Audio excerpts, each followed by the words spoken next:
andai kata peperangan kita nanti menghadapi kekalahan, maka penyebab utama adalah kalian yang malam ini melalaikan sholat malam. Makanya Khalifah Umar pernah menyampaikan, di antara salah satu hancurnya umat Islam nanti di akhir zaman adalah ketika masalah tauhidul ummah ini sudah rusak. Artinya umat Islam tidak lagi bersatu, memperjuangkan dakwah Islam dengan sendiri-sendiri, memperjuangkan Islam dengan nafsunya sendiri, tidak terorganisir, tanpa pemimpin dan lain sebagainya. Bismillahirrahmanirrahim.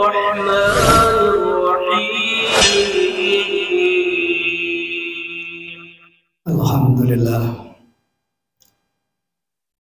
Alhamdulillahilladzi anzala ala 'abdihi al-Qur'an hudan linnas wa bayyinatin minal huda wal furqan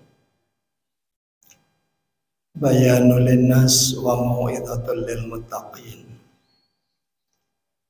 Asyhadu an la ilaha illallahul azizul hakim wa asyhadu anna Muhammadan abduhu wa rasuluhu ila yaumiddin. Allahumma salli wa sallim ala sayyidina Muhammadin wa ala alihi wa sahbihi ajma'in. Ayyuhan nas, usikum fa iyaya bitaqwallah. Ittaqullaha haqqa tuqatih wa la tamutunna illa wa antum muslimun. Sidang jamaah Jumat rahimakumullah, marilah kita selalu bersyukur atas nikmat yang Allah berikan kepada kita. Alhamdulillah sampai hari ini kita masih diberikan nikmat yang begitu besar. Di samping nikmat iman dan Islam, tentu saja nikmat kesehatan. Dan lebih bersyukur kita mampu menggunakan nikmat kesehatan itu untuk kembali sujud dan rukuk kepada Allah Subhanahu wa ta'ala. Salawat dan salam senantiasa tercurah kepada junjungan kita Nabiullah Muhammad Rasulullah sallallahu alaihi wasallam, yang telah mengajarkan kepada kita agar kita sesama kaum muslimin untuk senantiasa selalu saling berwasiat, saling nasihat menasihati, saling mengingatkan sebagai bentuk upaya menjaga nilai iman dan Islam kita, sekaligus meningkatkan kualitas penghambaan dan ketakwaan kita kepada Allah Subhanahu wa ta'ala. Karena pertolongan Allah tidak akan datang secara tiba-tiba, tetapi harus melalui perjuangan dan penghambaan serta ketakwaan yang benar kepada Allah Subhanahu wa ta'ala. Bahkan Rasulullah pernah menyampaikan di antara 3 golongan yang akan mendapatkan pertolongan Allah Subhanahu wa ta'ala, terutama nanti di yaumil qiyamah, adalah yang pertama adalah ar-rajulu yaqumu minal lail, golongan manusia yang senantiasa bisa secara istiqomah menjaga waktu malamnya untuk ibadah kepada Allah Subhanahu wa ta'ala. Kita tahu bahwa ibadah malam hari atau ibadah sholat malam atau yang dikenal tahajud atau sholat lail bukan ibadah wajib, tetapi hanya sebagai ibadah tambahan. Sebagaimana Allah katakan di dalam Al-Quran, a'udzubillahi minasyaitonirrajim, wa minal laili fatahajjat fihi nafilatan lak asa ayyab'asaka rabbuka maqaman mahmuda. Hendaklah sebagian malam kita mengerjakan sholat malam atau sholat tahajud sebagai bentuk ibadah tambahan kepada Allah Subhanahu wa ta'ala. Walaupun itu sebagai ibadah tambahan, tapi ada janji Allah di akhir ayat itu, orang yang secara istiqomah melaksanakan sholat malam akan mendapatkan kedudukan yang tinggi yang namanya maqamam mahmudah. Bahkan di ayat lain Allah mengatakan akan mendapatkan sultanan nasyirah. Kekuasaan, kedudukan, pangkat yang tinggi di sisi Allah Subhanahu wa ta'ala. Kedudukan yang bisa menolong kita bukan saja di dunia ini, lebih-lebih nanti di akhirat kelak. Wajar orang-orang yang bisa menjaga sholat malamnya itu akan mendapatkan pertolongan Allah. Karena sejarah telah membuktikan sejak peradaban awal ketika dibawa oleh Rasulullah SAW bahwa kekuatan sholat malam telah membuktikan begitu banyak pertolongan Allah datang kepada kaum muslimin. Ketika mereka dalam perjuangannya, dalam dakwahnya tetap istiqomah menjaga waktu malamnya untuk beribadah kepada Allah Subhanahu wa ta'ala.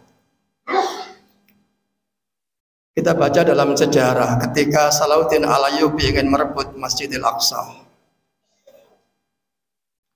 di mana pada satu malam beliau melihat ada satu kemah pasukan Salahuddin Al-Ayyubi yang mungkin karena kelelahan, karena kecapean, sehingga satu tenda itu persis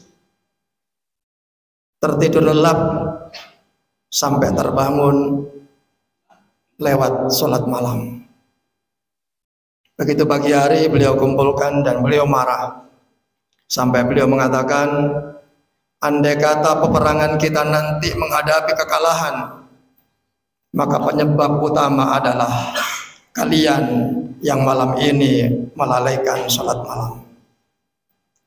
Karena dia yakin betapa pentingnya kekuatan sholat malam dalam perjuangan dakwah, termasuk dalam urusan peperangan, yang memang itu menjadi kekuatan penting untuk mendapatkan pertolongan Allah Subhanahu wa ta'ala. Kita juga membaca sejarah bagaimana kekuatan Byzantium atau Konstantinopel dengan temboknya yang begitu gagah perkasa, yang ratusan bahkan ribuan tahun yang tidak bisa ditembus oleh pasukan manapun, tapi dalam waktu tidak sampai 2 bulan Sultan Al-Fatih dengan kekuatan bala tentaranya, hampir 2 bulan, sekitar 56 hari dia kepung Konstantinopel. Di samping itu ada satu hal dalam sejarah yang kita baca adalah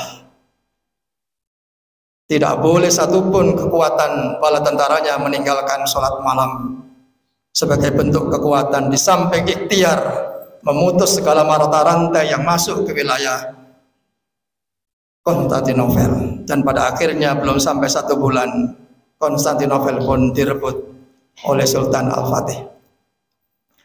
Dan banyak lagi, termasuk mungkin di antara kita ada yang merasakan bagaimana kekuatan sholat malam menghadirkan pertolongan Allah Subhanahu wa ta'ala. Sehingga walaupun ibadah tambahan tetapi menjadi kekuatan besar, baik di zaman Rasulullah, para sahabat, para tabi'in termasuk para khulafaur rasyidin serta ulama-ulama terdahulu. Oleh karena itu wajar orang yang bisa menjaga sholat malamnya akan mendapatkan pertolongan Allah Subhanahu wa ta'ala. Yang kedua adalah wal qaumu idza syaffu lis-shalat. Orang-orang yang senantiasa bisa menjaga shafnya di dalam ibadah sholat. Kita tahu bahwa perintah sholat adalah perkara yang wajib, yang mutlak, dan bahkan menjadi rukun di dalam Islam. Dan di dalam sholat itu ada satu perbedaan antara laki-laki dengan perempuan. Bagi laki-laki tentu saja diwajibkan untuk sholat berjamaah. Maka dibangunlah tempat-tempat ibadah, dibangunlah musola, langgar, masjid dan lain sebagainya.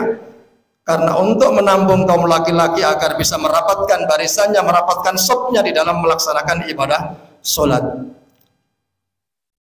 Maka diperintahkan sebagaimana dicontohkan oleh Rasulullah, sebelum takbir dimulai maka imam mengajak agar jamaah untuk merapatkan dan meluruskan shafnya.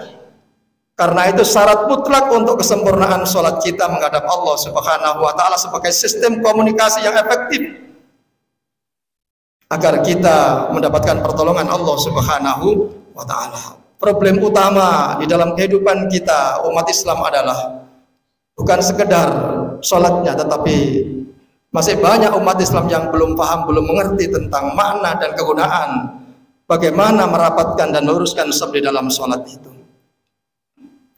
Begitu banyak saudara-saudara kita di kalangan Nahdliyin, kalau kita bisa keliling di Indonesia ini, mayoritas mereka masih menyepelekan, bahkan menjadi ringan perkara-perkara lurus dan safnya, rapatnya saf itu.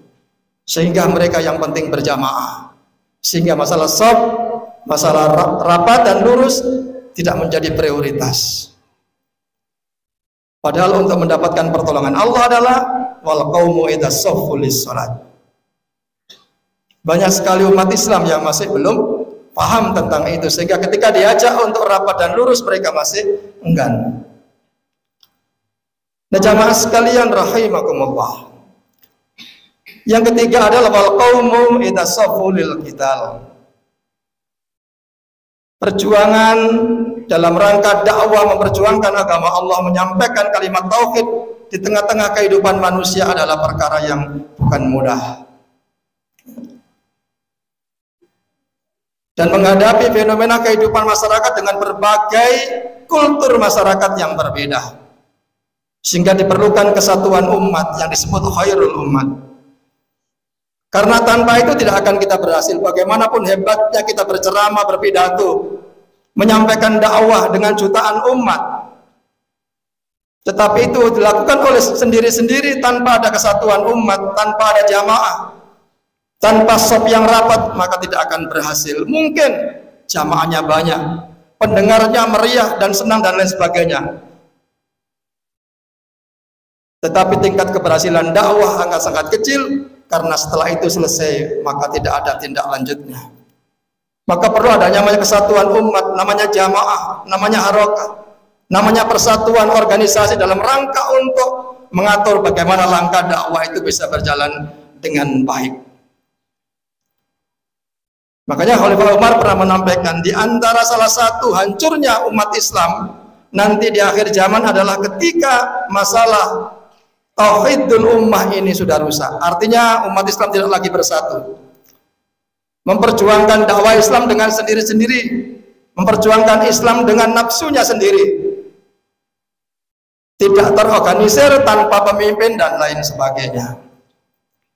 Maka orang-orang yang senantiasa berjuang, berdakwah, berjihad, berperang di jalan Allah dengan barisan yang rapat, dengan shaf yang rapat, dengan organisasi yang baik, insya Allah itulah orang-orang yang akan mendapatkan pertolongan Allah Subhanahu wa ta'ala. Mudah-mudahan ini menjadi pengingat buat saya pribadi dan kita semua, bahwa tiga kelompok manusia yang akan mendapatkan pertolongan Allah. Yang pertama, wal qaumu ar-rajulu yaqumu minal laili wal qaumu idza shaffu lis-shalat wal qaumu idza shaffu lil-qital. Kita jadikan patokan dalam segala hal dalam proses ibadah kita kepada Allah Subhanahu wa ta'ala, baik yang menyangkut ibadah maqdha maupun ghairu maqdha. Semoga Allah memberikan pertolongan kepada kita semua. Barakallahu li wa lakum fil Qur'anil azim wa nafa'ani wa iyyakum minal ayati wa dzikril hakim innahu wal ghafurur rahim.